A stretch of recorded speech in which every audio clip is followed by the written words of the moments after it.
Discussing today's topics from an African American perspective. This is Another View. Happy Friday, everyone, and welcome to Another View. I'm Barbara Ham-Lee. Today we have something new on Another View. It's called the Claville Report, Policy, Law, and Politics. So Marian Wright Edelman, the founder of the Children's Defense Fund, had this to say about voting. People who don't vote have no line of credit with people who are elected and thus pose no threat to those who act against our interests. And according to Carter G. Woodson, quote, in our so-called democracy, we are accustomed to give the majority what they want rather than educate them to understand what is best for them. Voting is more crucial than ever before, but it is critical that voters be educated on the issues and the candidates. That's why we've started something new on Another View. It's called the Claville Report, Policy, Law, and Politics, and it's the brainchild of assistant professor and director of the Hampton University Pre-Law Institute, Eric Claville. Hi, Eric. How are you? Hi, Barbara. Thank you for having me. Oh, we are so excited to do this. So Eric is serving as my co-host during this time, and joining us by phone is Spencer Overton, professor of law and president of the Joint Center for Political and Economic Studies at the George Washington School of Law. How are you, Spencer? So glad to have you. Thank you so much. Thank you. So let me talk to you first, Eric. Why did you come up with this idea, and why is it important, particularly for people of color? Sure. I tell everyone, Hampton Roads is a place where I can do everything I love. There's history here. America started here in Hampton Roads. Mm-hmm. There's also great politics here. There's an important election every year in the state of Virginia. And of course, we know Virginia helps to dictate what happens in Washington. As a matter of fact, Northern Virginia is known as the suburbs of D.C., right? Not only that, but there's also a lot of other issues, and we have a great area. But one thing that I noticed is that there wasn't really a show or anything dedicated to educating the public about public policy and law and politics and how it affects your everyday lives. For myself, I fell in love with law when I was 8 years old. I knew that's what I wanted to do. I wanted to be a lawyer. Okay, that's all I've ever wanted to do in life. Along the way, I also fell in love with politics. And then as I majored in political science and started working as an undergraduate student for an elected official, running a downtown office and a district office and attending meetings at 19, 20 years old. You really got immersed. Yeah, I started to see how it all came together and really how politics and policy dictates everything that we do in life. As a matter of fact, in understanding that and also teaching public policy, constitutional law, civil rights, and the like, I created this theory that I believe that every law and piece of public policy fits in. So I believe that all laws and public policy, whether it be case law or laws passed by statutes and the like, are created for three reasons. Number one, to control and dictate beliefs, behavior, and resources. In addition, if you look at the pendulum of justice. I also, in teaching constitutional law, I tell my students, the pendulum of justice swings to the extremes. If you ever swing a pendulum, you notice that it goes to the extreme left and back, and all the way back. But, of course, there are other forces in physics that causes that pendulum to swing. But as it relates to public policy and case law, I believe that there are social, political, economic, and other forces that influences that pendulum to swing back and forth. So let's test those two ideas, those two theories. Hang on, Spencer. We're coming to you. We're in great shape. About 30 seconds. If you look at the Brown versus Board of Education 2, 1954, the morning before Brown 2 decision came down, there was legalized segregation of schools. The day afterwards, the court ruled no more legalized segregation of schools, now integration. So now you see that pendulum swing from one extreme to the other. But now you have social forces that's pulling that pendulum back and forth to determine how fast, with all deliberate speed, do we integrate schools. So now, pre-Brown, you had the beliefs of the country believing that African Americans should receive less, white Americans should receive better, and white Americans cannot go to school with black Americans and the like. Again, to control beliefs. To control resources. So therefore you have funding going to certain schools and less funding going to other schools. And then behavior. You can't go here. You can't do that. So you're restricting.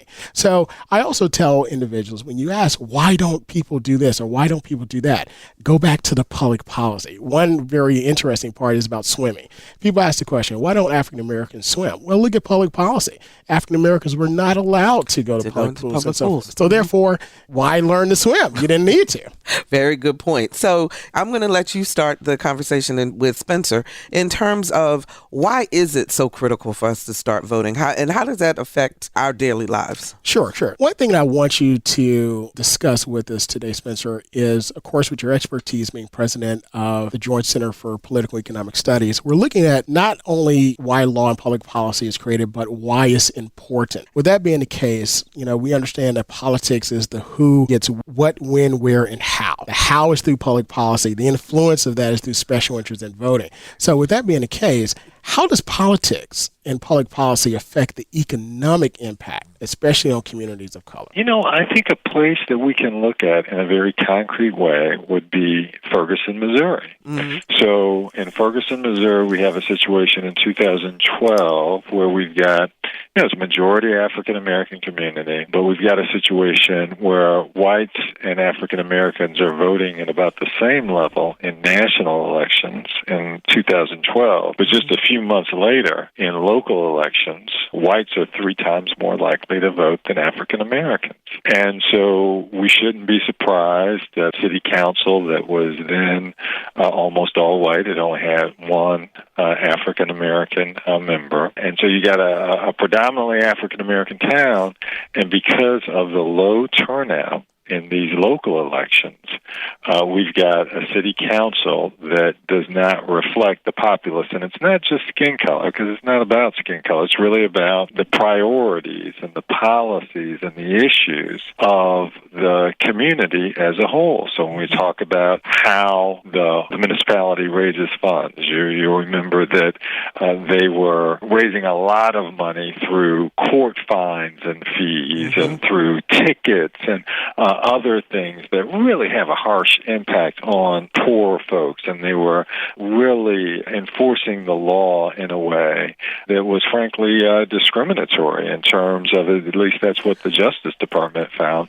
And it's not just criminal justice issues. I mean, when we talk about education, when we talk about economic development issues, there are so many issues that impact communities of color in different ways. And if we're not voting, those who are elected on the local level, state level, national level, are really not focused on the interests of communities of color, including African Americans. Mm-hmm. Spencer, let me ask you this then. So, first of all politics are local, and people really need to understand that. But the question is then, with so many negative ads and the way that politicians politic, how do you get to the issues? I mean, what do you tell people to do in terms of how they can figure out, Ferguson as an example, what candidate would try to help prevent using those traffic tickets in the way that they were used? So, Barbara, I think we've got to kind of separate the horse race in terms of the candidates who have incentives to run ads and do whatever they can to make it first across the line, right, from communities.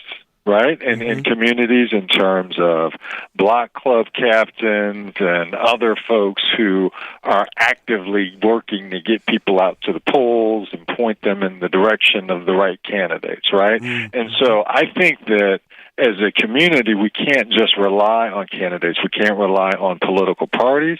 I mean, one of the reasons that we see that, African-American turnout is 54% in the presidential election in Ferguson and only 6% in these municipal elections is the municipal elections are nonpartisan. And so you don't have political parties that are investing money in heavy, in black turnout because they don't have the incentives. They're not there. And so if you're solely relying on whether it's political parties or candidates to move voters as though voters are just a tool of campaigning to mobilize to a poll, that's not democracy. So I think we really need to have communities, leaders within communities, block clubs, citizen action groups, etc., mobilizing, educating, engaging voters on, as you said, all politics is local. We're so focused on this national thing and what's on the Rachel Maddow show or the Fox show and the Republican versus Democratic stuff. So many of these issues that impact our communities are decided on the local level, and it's the easiest way for folks to get engaged and participate.